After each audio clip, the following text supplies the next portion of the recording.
Introduction. And thank you everyone for joining us today. I love seeing everybody from all different places. I didn't see anybody from Arizona.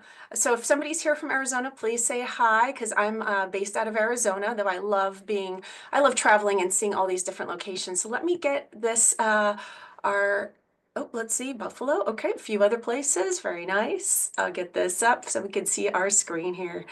Welcome, gang. I'm so excited to be here with you folks, taking our next level teachings, essentials for our yoga instructors and to thrive in 2025. As you know, yoga continues to evolve. It's more important than ever for us as teachers to stay current, expand our knowledge, and explore new avenues for growth.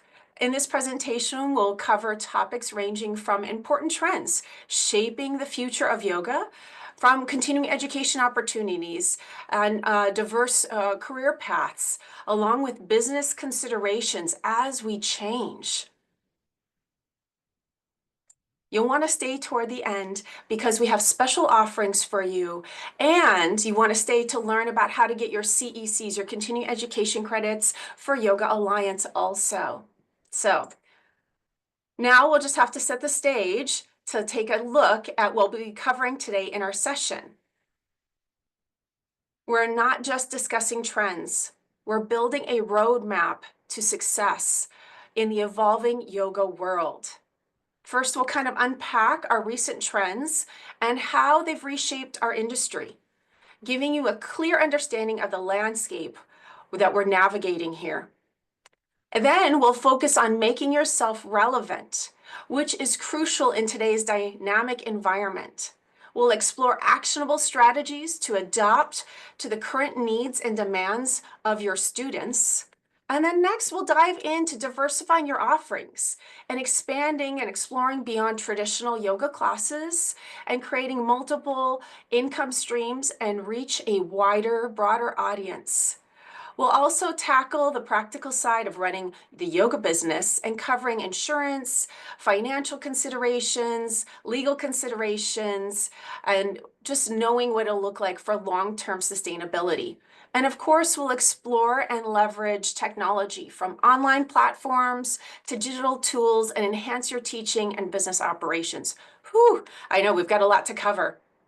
And then we'll discuss our continuing education and highlight the importance of investing in your personal growth to stay ahead of the curve.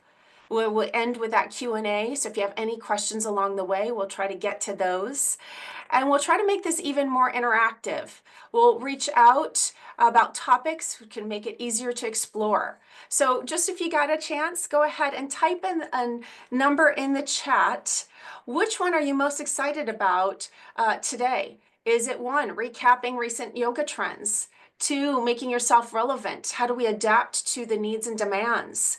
Diversifying your offerings with number 3. Building a sustainable business, the legal and insurance and financial considerations as we evolve, or leveraging our technology, which is huge. And the changes that we've had lately are so exciting for yoga teachers. And then, of course, the options around continuing education and how to invest in ourselves. So let's take a look at that chat real quick and see what we've got coming up. Oh, okay, we've got quite a few combinations here. Very nice. All of them. Okay, so it seems like 1, the recent trends in yoga is kind of popular. 2, making ourselves relevant. And then diversifying our offerings. Nice. And a few are interested in leveraging technology. Okay. I might be able to even spark your interest even more on that topic. So thank you for sharing that. Those are great to have. Okay. So let's talk about the future, really. Because these trends aren't just a recap of the past, they're a bedrock of yoga for 2025. This is how we're going to be moving forward. First off, the digital shift. Online yoga has expanded into a $12 billion industry. $12 billion industry. Yep. It's not just a statistic, it's a massive opportunity. And the question is, how are we leveraging our digital space? Are we offering online classes and creating digital content or building a virtual community along with our in-person community? Next, we'll kind of think about what is mindfulness and mental health. In our increasingly stressful world, yoga is the tool for well-being and is crucial for everyone. It's more important than ever. We are incorporating mindfulness practices into our classes. Are we including these? Are we addressing mental health and emotional needs for our students along the way, as we know yoga is so beneficial for it? And then are we looking at niching, specializing our offerings? There's so much of our audience that we can go into, and why not have a niche to help bring in even more people? We have trauma-informed yoga, restorative yoga. We have yoga for athletes, and these are areas are in high demand. Are we consider maybe specializing into a niche to attract our clientele and deepen our expertise? And finally, inclusivity and accessibility. The yoga world is becoming more and more diverse, and we have the responsibility to make it accessible to everyone. How are we expanding our reach to diverse populations, including those with disabilities, chronic conditions, and people that might not even know about yoga or might not be able to come into our classes themselves? These trends are shaping the future of yoga, and it's up to us to thrive. By understanding these shifts and implementing them into our business, we'll have a thriving yoga business. And let's talk about how to make sure that we are connecting with our students in the digital age. In 2025, connecting to our students goes far beyond our studio walls. It's about building a digital bridge to our community. Let's talk about how we can do this effectively. First, our online presence. Think of our website and our social media as our digital yoga studio, if you will. It's where potential students find out how they can get to us, what offerings are available, and things they might not have even thought about in the yoga world. They'll learn our style, they'll decide if you're the right teacher for them. And a professional, engaging online presence is no longer optional, it's essential. We want to look at our class formats. Flexibility is the new standard. Are we offering live classes? Are we offering streamed classes, or maybe a combination? Do we have pre-recorded content that people can go back to? The hybrid options, there's so many availabilities out there. And don't forget the power of personalization. Through private instructions and small groups, people love to have everything personalized for them to make it specific for what's going on for them. We can leverage the technology, the apps for scheduling, online payments, and class management. All of those options can be mind-boggling out there, and how do we integrate them? But once we do, we can free up our time to focus on what we do best: teaching, connecting, be with our students. The online platforms open these doors for global teaching and continuing education also. And here's what's really exciting. AI, so artificial intelligence and tech, has really advanced yoga. AI tools are now being used in everything from sequencing and planning, and this isn't just science fiction anymore. It's the future of yoga. And I'll be talking a bit more about this, and I can't wait to show you what is possible with AI. So let's talk about some financial stability. Diversifying our income isn't just about making more money. It's about building resilience and a fulfilling career that aligns with your passions. I see in the chat that we have lots of different backgrounds for people. Some people are a grief yoga instructor. Some are more involved in yoga therapy. Some are more working with healing injuries or working with the athletic population. Having this diversification can truly help having a sustainable income, but also fulfilling how we view ourselves as yoga teachers and what we bring forward. Personalized coaching and private sessions allow us to take a deeper relationship with high-value clients.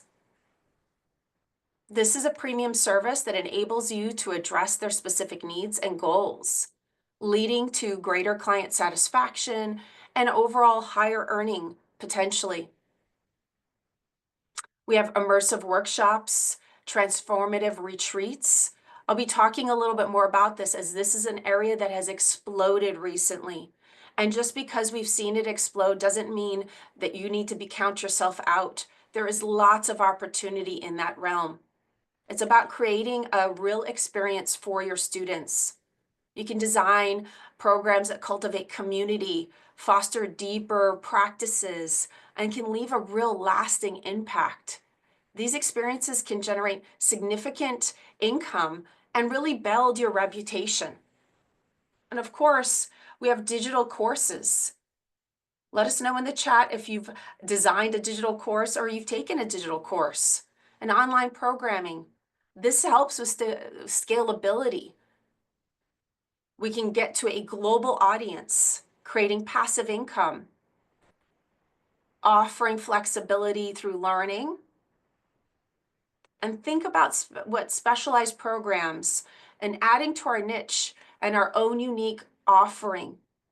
The things that you are interested in, especially when I work with my clients, the things that you are personally interested in are the things that other people are interested for your niche. So follow your passion. Strategic wellness collaborations are so beneficial.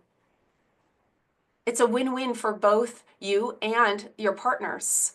You can partner with a massage therapist, a nutritionalist, or other professions that create holistic offerings and help to cross-promote your services.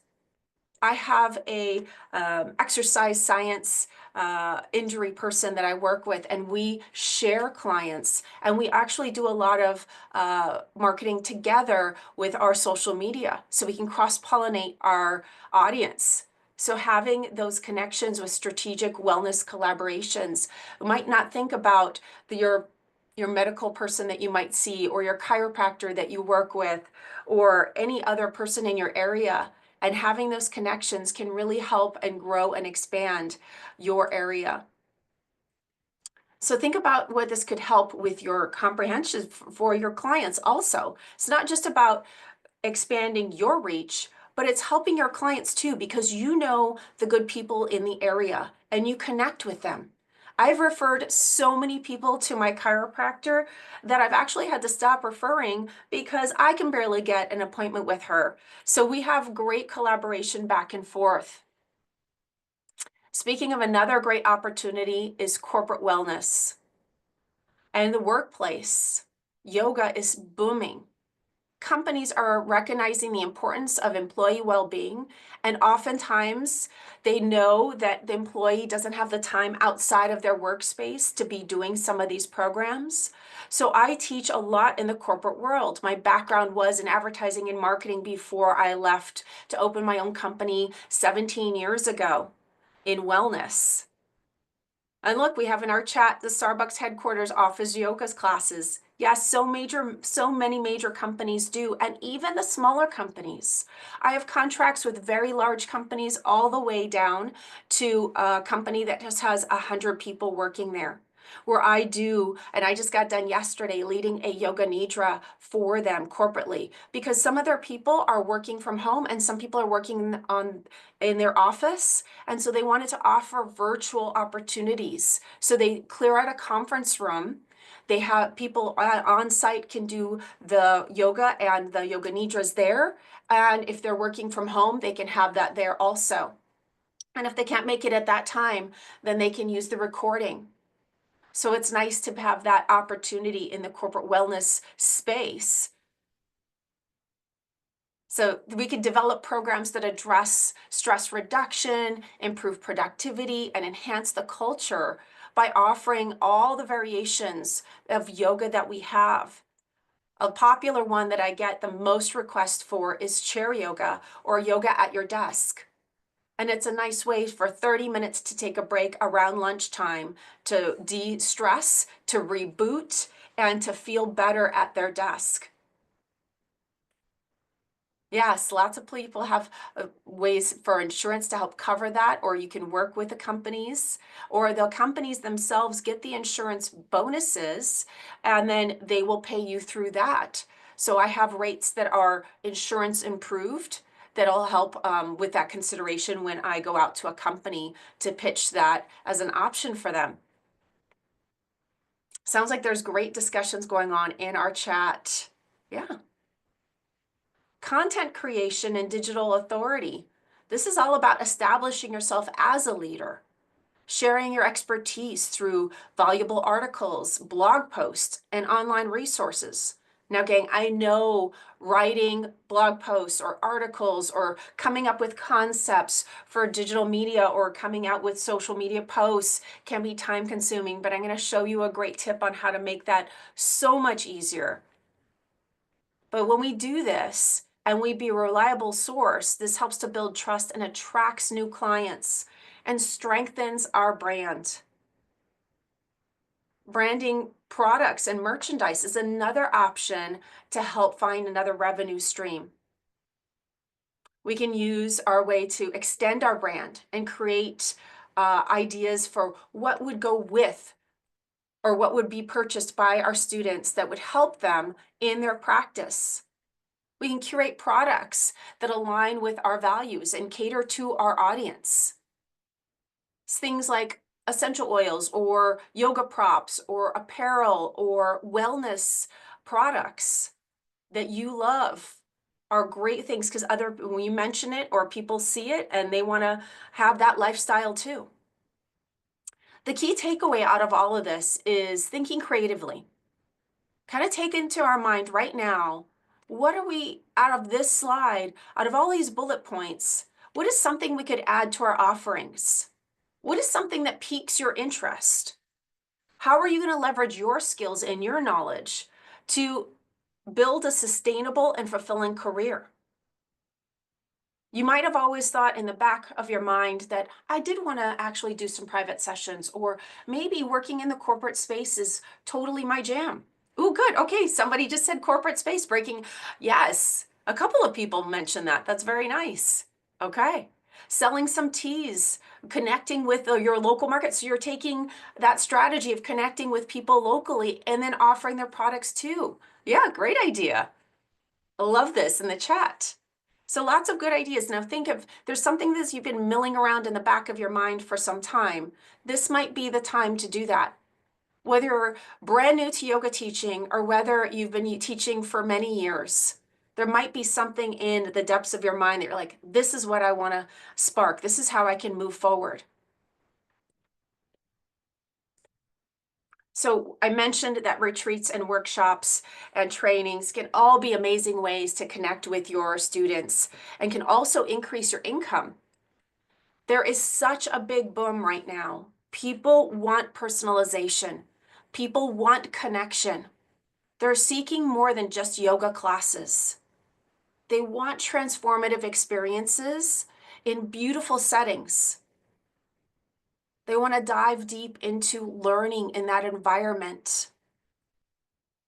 Many yoga teachers are expanding their offerings to include things like echo retreats, sound healing journeys, specialized workshops that can help with your niche that you're focused on. Last year, I did so many workshops. One was on learning the chakras. One was an introduction to Ayurveda lifestyle and what does that look like. Another one was different forms of meditation. How do you find the right style for yourself? So we went through and tried a bunch of them, right? These workshops, besides doing the sound healings that you might hear of, the sound baths, are really good ways to bump up the income. And the students are yearning for these.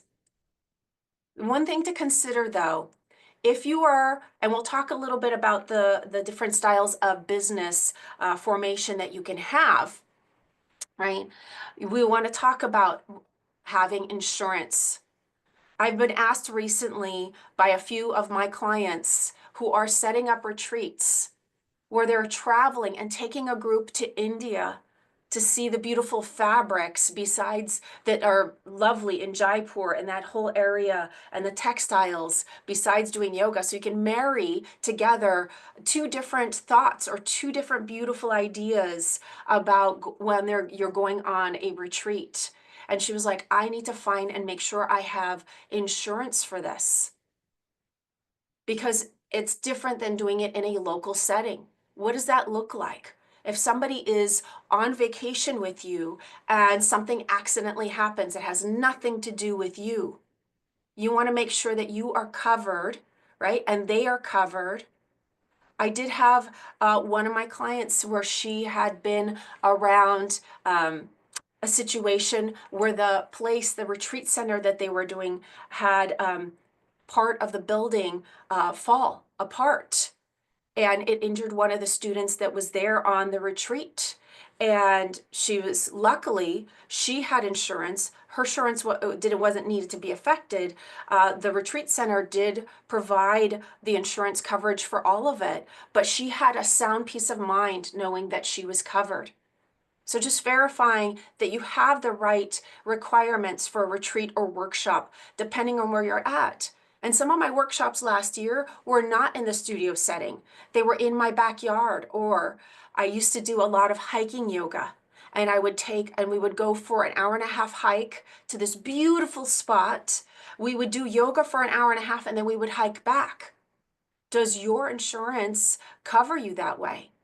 So you want to make sure that wherever you're at, especially if you're teaching in one location and now you're doing some of these other ideas, right? Now, are you covered? Oh, nice. Somebody mentioned in the chat, that's exactly what I want to do. Hiking and yoga and fitness. It is a wonderful opportunity. So many people love that. And then we transform that whole group where we're doing hiking and yoga. Then we did hiking and meditation. Then we did a hiking and journaling for the new year. So you can find that availability, taking them to beautiful places. You could sit on top of a mountain and read the Yoga Sutras is what we did one time. It was really fabulous. Yeah. Adding in Reiki, that's a nice one too. Thanks, Carol, for mentioning that. I did a Reiki and sound bath last year. I brought in, even though I'm Reiki certified, I brought in a Reiki person to do the Reiki while I was doing the sound healing. So you can have that connection. So you can marry with the people that you know, the other wellness, people around you. You can bring them in and make those covered. Yeah, yeah. So make sure that you are covered. That's what one person asked in there. Are they covered with your personal insurance? Covers outdoor classes. You would need to take a look at your policy and make sure what it is. Whether you're doing a retreat, whether you're offering a workshop outside of it. So make sure that the policy covers specific activities or locations for your retreats or workshops. Get the proper insurance before you invest the money in promoting your workshop, in you promoting your retreat. You don't want to have to change last minute. Verify the insurance requirements for the workshop and the retreat venue as well. So, and this works even, gang, for the corporate setting. So when I go in and I'm working in the corporate setting, they will ask me to verify what my policies look like, my insurance policies look like. So that'll be there. But I have it in the contract also that their insurance covers their employees first and formally, not so that it relies on mine. And that's the contract that I have with my clients, and they sign those. So make sure that it is clear in any area that you're going to be going into. It's something to think about. If you've been a long-time yoga teacher and you work at the studios or fitness facilities, whether you're an employee or you're a contractor, and I'll talk about that in a moment, you might not think about that as we add on to our breadth and depth of our work. Okay. So thank you for kind of going through all of that and sharing your experiences too in the chat. I always like to hear what people are thinking about. And if you're thinking about expanding, what does that look like for you? Good ideas, gang. Yeah. So let's talk about, something that maybe is not hot and new.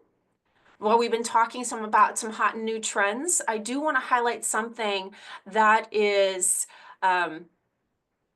something that's always on our mind and maybe fades away after the time we've been teaching yoga for a while. Maybe this is why we got into yoga, is because of our selfless service and how we get to donate our energy and our time connecting with others. Or maybe we're brand new and thinking about all the business side of it.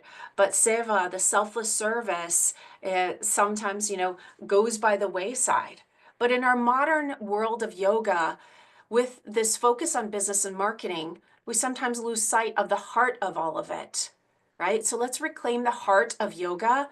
And it's about remembering that yoga is not just about personal transformation, which it totally is, but it's about contributing to the well-being of the world around us. By integrating seva into our practices, we can create a deeper sense of purpose and build more of an ethical and sustainable yoga community. It calls to everyone's heart. So I wanted to share, and maybe you're familiar with this or love this one just as much as I do. Loka samasta sukhino bhavantu. Just meaning, may all beings everywhere be happy and free. Well, this chant reminds us that our actions, no matter how small, can contribute to the well-being of the world. So we can consider incorporating seva into our yoga practice, our yoga business, and it's really a re-emerging trend and it's timeless. I just became an ambassador for a big, charity that gives back to India and the women and the children for them. And I'm so excited. So what I'm going to be doing is taking one of my classes that I get paid for and donating that each month. And I'm going to talk about it in my classes and let everybody else have an opportunity to do that if they'd like or not. And that's completely fine. But just knowing that I'm doing that once a month gives me, whatever you give out to the world, it comes back to you in tenfold. It truly does. Maybe you have some ideas around that. Love to see that in the chat also. Okay.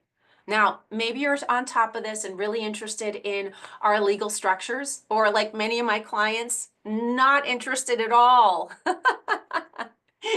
Right? This is like the last thing. We got into yoga to help teaching, to connect, right? And we know that we can build a strong, solid foundation in our business if we do this right and set it up, or as we evolve, we can change also. So we're thinking about protecting our future here, gang. And we need to start to understand our legal structures as you are in the role of a teacher. Oftentimes we'll get employed as an employee, or more often than not, we'll be an independent contractor.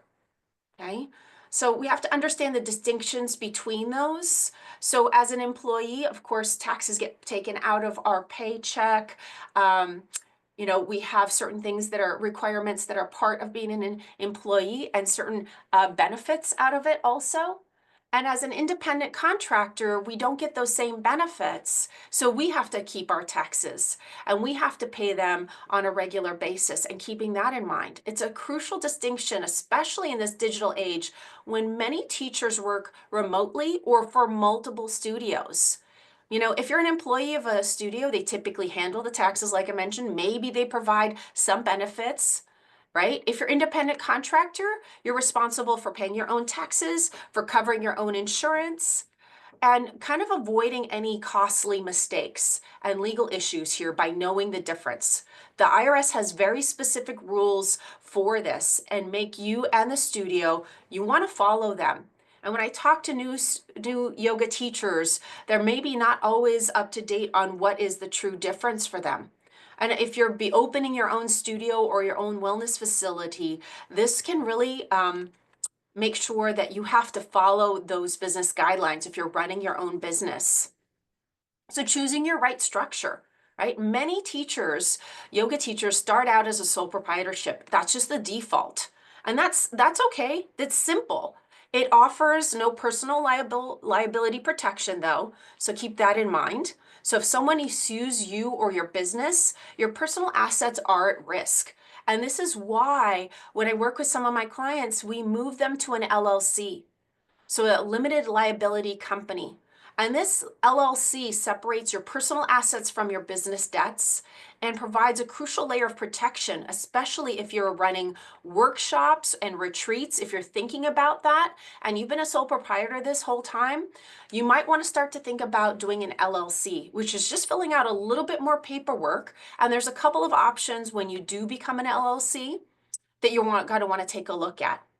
And if your business grows even bigger, it might become very profitable. You might consider becoming an S Corp. Okay. So consider the structure that can help significant tax advantages also. But it's definitely S Corp is more complex and requires a lot more administrative work than just being a sole proprietor or an LLC. So when I work with my clients, I kind of help them choose because of that balance. So really consider the option if you're planning on scaling your business significantly. Here's a couple of crucial facts. A single lawsuit against an unprotected sole proprietorship can result in losses of personal savings, your home, or other assets, where an LLC can be limiting that liability to just what is in the business assets. So that's kind of important to think about. Okay? And of course, we go back to essential insurance. In today's litigious environment, depending where you're at, right? When I was in another country, they're like, oh, we don't have that environment. We don't have to worry about that. I'm like, oh, that's amazing, right? But living in our environment, we want to make sure that we have the insurance. It's a non-negotiable. Professional liability insurance protects us against claims, malpractice. General liability covers accidents that might happen on your premises or during your class or off in your hiking yoga or any of those retreats. So make sure it's covered. And if you sell any products, you need to make sure that your insurance might cover those products or not. So don't skip that step on double checking on it, okay? And the last thing here I wanted to cover is financial wellness. Building a sustainable business requires financial planning, creating a budget, tracking your income and expenses. I just was working with one of my clients at the end of last year, and she did everything from her personal business or her personal account. And she didn't have anything that she was tracking, not even with like, she would write things down, but she didn't put it into, an app or an online bookkeeping system. So I helped her transition over. I helped her file the paperwork so that she could actually get a business account opened and keep things separate. And so it was so easy to track and manage, right? It's not just about making the money, it's about creating long-term stability and allowing us to invest in our future. So the key takeaway is to protect our business, but it's really about protecting our students also. By understanding our legal structures and securing the right financial background, the right insurance, we're doing things to make long-term success so we can help our students in the long term. Okay. I know that was a lot of business stuff. So let's get back to some fun stuff, which I love all of it, but that's where I help my clients with so much is kind of looking at the bigger picture. So let's see, evolving trends for education. In 2025, staying ahead is not just a buzzword, it is a necessity. The skills and your knowledge that you invest is deeply impacts your success. Let's explore some valuable focuses or some themes. Nervous system regulation has been huge and is continued. We see a massive shift towards understanding the nervous system. Like tools that we can help with the vagal toning, polyvagal theory, and downregulation are becoming essential for yoga teachers to understand, right? It's not just jargon and lingo, but how do we help our students with that? Are we equipped to guide our students in that area? Maybe we like to focus a little bit on the science-based yoga and neuroscience. Yoga is no longer just anecdotal that it covers everything, right? We see that there is valid research out there on the impact on the brain health, mental well-being, and we can integrate these into our teachings. When I share some of these facts, the research findings with my students in my yoga classes, they eat it up. Some people are like, I don't need that part, I know it works. And other people need the science behind it. So communicating that and helping your students with that. Of course, we talked a little bit about adaptive and accessible yoga, and this is a growing demand. We need to make yoga inclusive for people with disabilities, aging populations. That's such a big area right now with aging populations and chronic conditions. It's not just a trend. It's how can we make it for every body that comes to our class? And then maybe we can make more specific classes also. Somatic, that's a key term right now. It's incorporating interoception and experiential anatomy into our teaching. They're components, core components of our yoga practice. And then deepening our foundation and our knowledge, right, with new trends. And we never want to neglect our basics of anatomy, physiology, biomechanics. I mean, fascia, could we say that word more? That's such a key part of it right now. And then specializing, of course, we did see some yoga therapists who are attending here today, prenatal yoga, restorative yoga, and so many other niche areas to attract and dedicate to our clientele.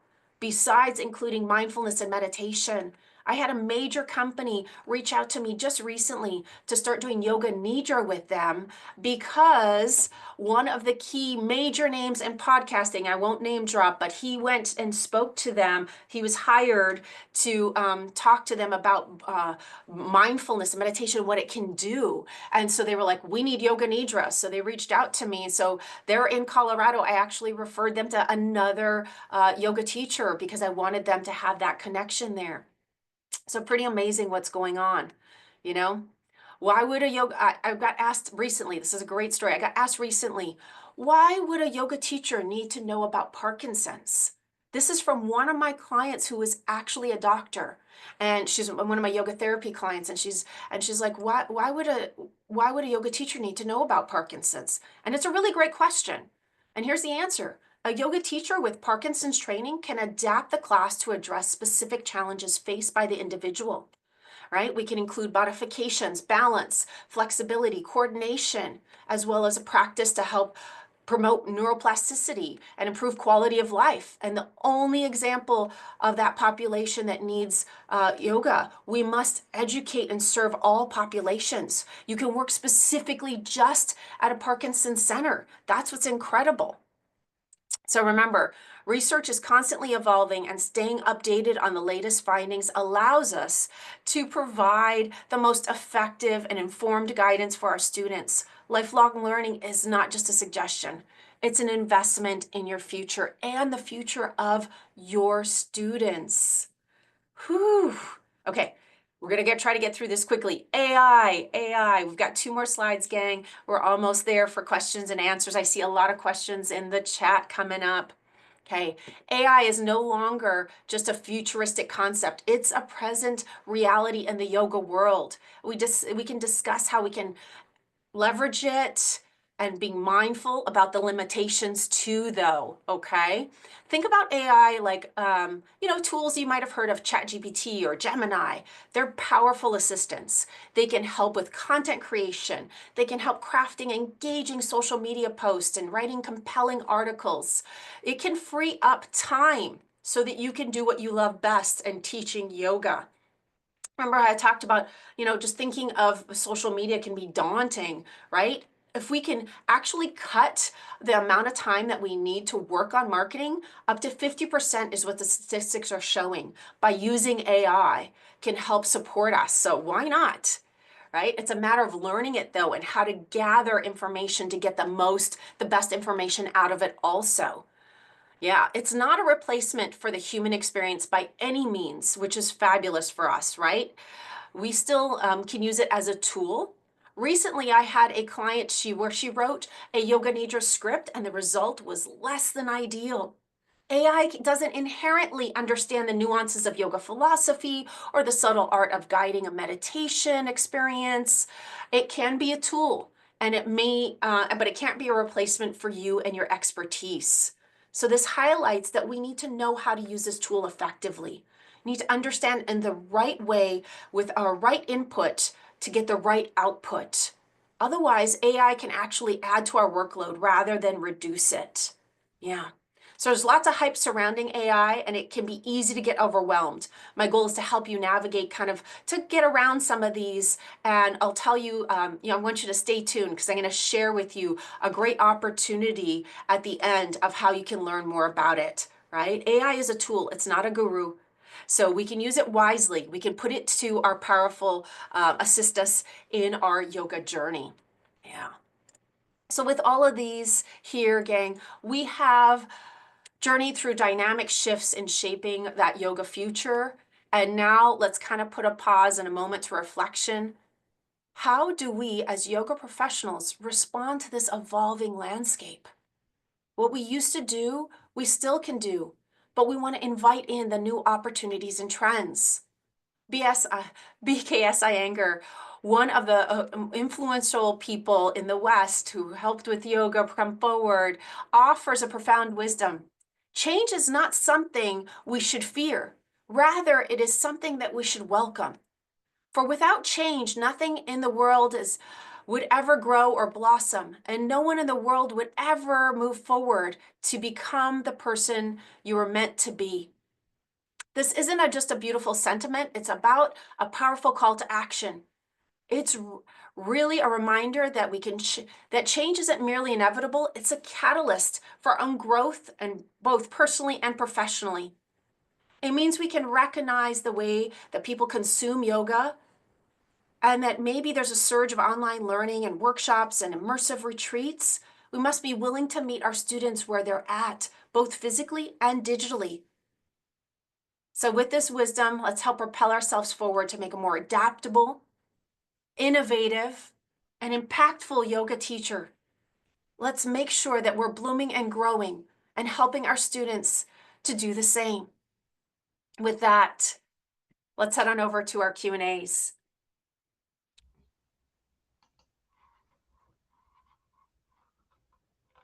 Wonderful, Leslie. Thank you so much for all of that insight.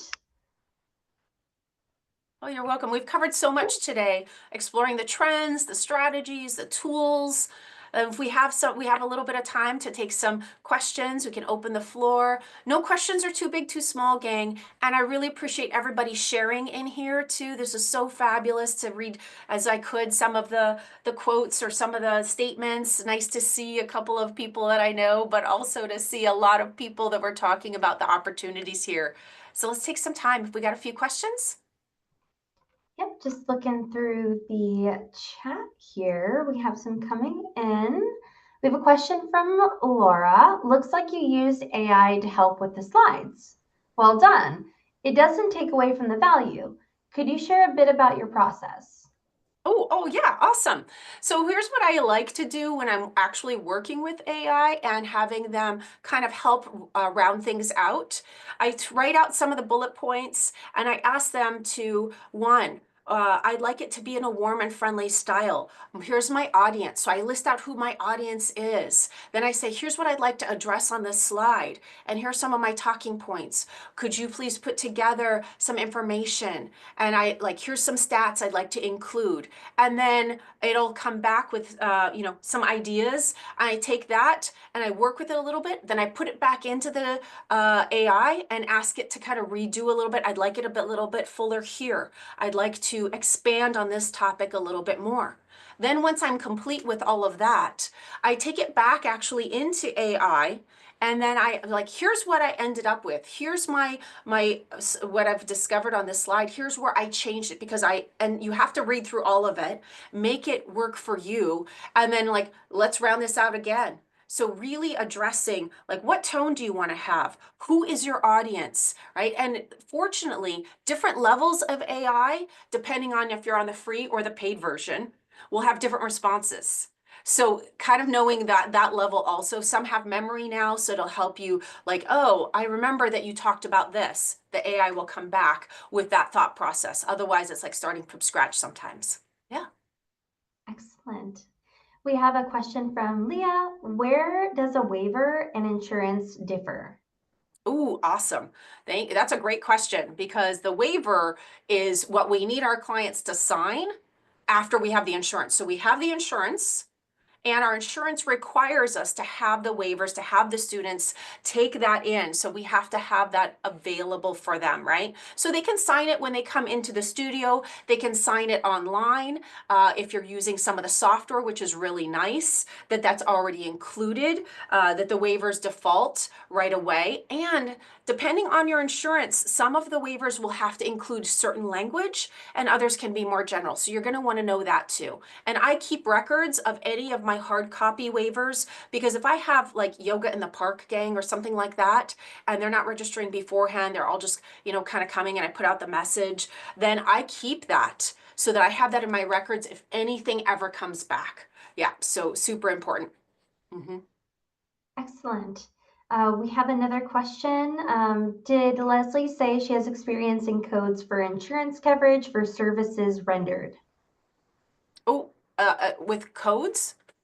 Yes, it's experience and codes for insurance coverage for services rendered. I don't have the codes. I what I do is I have the costs is what I have insurance rates so that when I'm working and talking with a corporate environment, if they have what they do is they can get paid by their insurance company that they have, right? Like their health insurance. We're talking about their health insurance for their company will sometimes give them a budget. Okay, you can spend this on helping with programs on site. And so then they'll give them a list of rates. And so the rates or the costs around that. So then I will adjust my corporate rates to fit that so I can still lead the class. So just keep that in mind. You might want to be open if they come to you and say, hey, you know what? I can only pay X because of my insurance. That's true. Yeah. Awesome. We have a question from Ursula. What website platforms would you recommend for online classes? Oh my gosh, there are so many. I don't know if I could give you just one. There are ones that I want you to look for HIPAA, right? If you are doing that, so make sure that it is HIPAA encoded. Now, Zoom does have HIPAA encoded, which is really nice, but your scheduling platforms, you can use so many different ways to get into it. Practice Better. Oh my gosh, I have a list. So if you want to reach out to me, I can give you a list of them if you'd like. But yeah. Yeah, I've gone through quite a few, and some of them I really like. Some of them I don't like for my functionality. You really have to take a peek and see what functionality you want and what it gives you, because every single platform does it differently. And so I was on one platform for a while, and the one thing they couldn't give me was time zone change for my students. And so I actually had to change to another one that I don't like as good. Sadly, the functionality is great, but it's not as good as the one that I was using before that didn't give me time zone change. I know. So crazy, right? Yeah. Awesome. We have another question. Is in-person training still part of the Yoga Alliance requirements, or can it all be done online? Oh, yeah, yeah. So the 30 hours by Yoga Alliance, they have lifted that it is in person as long as it's live, right? COVID, they did change that requirement that there had to be 20 hours in person, 10 hours could be recorded. During COVID, they lifted that so that you could have all of it to be online. There still is, and they're trying to figure out where they're going forward. I haven't checked in the last couple of months if that's changed, but that's my understanding of it. Yeah. Excellent. We have a question from Charlotte. Does beYogi offer business coaching and professional support? I can answer this question actually. We have a ton of free resources on our website, a lot of ebooks that are business related and professional related. I will drop the link in the chat to where you can find those free resources. Awesome. We have a couple more questions rolling in.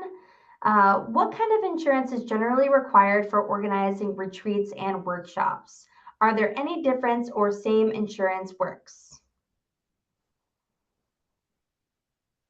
Shannon, I might let you answer that one. Yeah.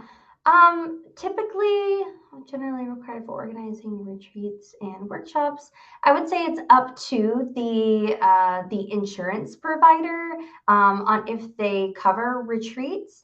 Generally, workshops based off of the insurance provider, and if they only cover in the U.S., like beYogi, we would cover workshops. Beautiful. Maybe one last question. Yeah, from Sage.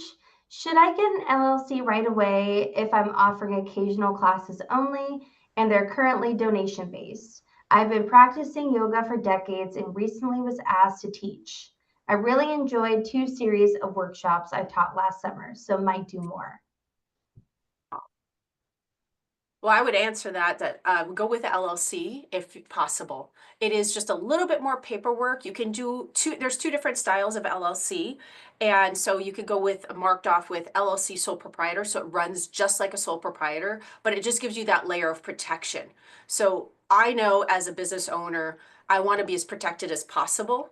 And so I have most of my clients move over to that one if they're just kind of starting out and continuing on, or if they've been doing it for a little while under just a sole proprietor to move over to it. So the one thing is you have to file the paperwork, which is different than, as a sole proprietor, you could just start, right? And you could just open your own business. But that I would recommend going over to the LLC. And it just takes a little bit to fill it out. That's it. Awesome. And then Rita in the chat, standard waiver by beYogi for students to sign. Mariah just dropped the free liability waiver in the chat for everyone to utilize.